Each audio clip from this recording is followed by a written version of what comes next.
Congress party ఆహ్వానం మేరకు AICC PCC ప్రతినిధుల పిలుపు మేరకు నేను డాక్టర్ కడియం కావ్య గారు కాంగ్రెస్ పార్టీలో చేరడం జరిగింది.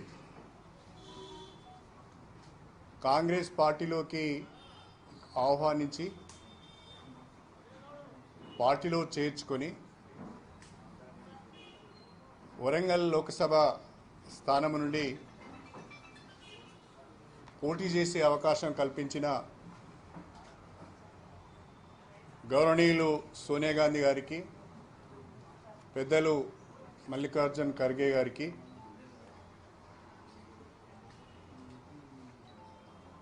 రాహుల్ గాంధీ గారికి, మన రాష్ట్ర ముఖ్యమంత్రి పిసిసి అధ్యక్షులు రేవంత్ రెడ్డి గారికి, party general secretary Deepa Das Munshi గారికి,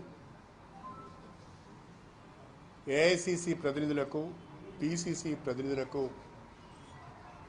అందరికీ కూడా హృదయపూర్వకమైన కృతజ్ఞతలు తెలియజేసుకుంటున్నాను. మన గ్రామాలను అభివృద్ధి చేసుకుందామని చెప్పాను. మీరు నమ్మకంతో నాకు ఓటేసి గెలిపించారు. నేను గెలిచిన పార్టీ అధికారంలోకి రాలేదు, కానీ ఈ నియోజకవర్గ ప్రజలకు ఇచ్చిన హామీని ఎట్లా నిలబెట్టుకోవాలి, ఈ గ్రామాలు ఎట్లా బాగుపడాలి, ఈ నియోజకవర్గం ఎట్లా అభివృద్ధి చెందాలని ఆలోచించి నేను కాంగ్రెస్ పార్టీలో చేరడం జరిగింది.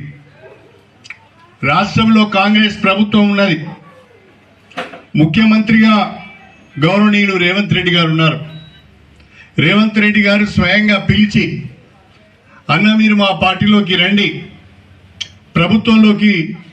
ప్రభుత్వానికి మీ అనుభవం అవసరం, మీ నియోజకవర్గ అభివృద్ధిని మీరు ఊహించిన దానికంటే బ్రహ్మాండంగా చేద్దామని చెప్పి వారు నన్ను కాంగ్రెస్ పార్టీలోకి ఆహ్వానించడం జరిగింది. ఈ నియోజకవర్గం యొక్క అభివృద్ధిని దృష్టిలో పెట్టుకొని ప్రభుత్వం అండ ఉంటేనే, ప్రభుత్వ సహకారం ఉంటేనే అభివృద్ధి చేయగలుగుతామని ఆలోచించి నేను కాంగ్రెస్ పార్టీలోకి వచ్చి సంవత్సరం కావస్తున్నది.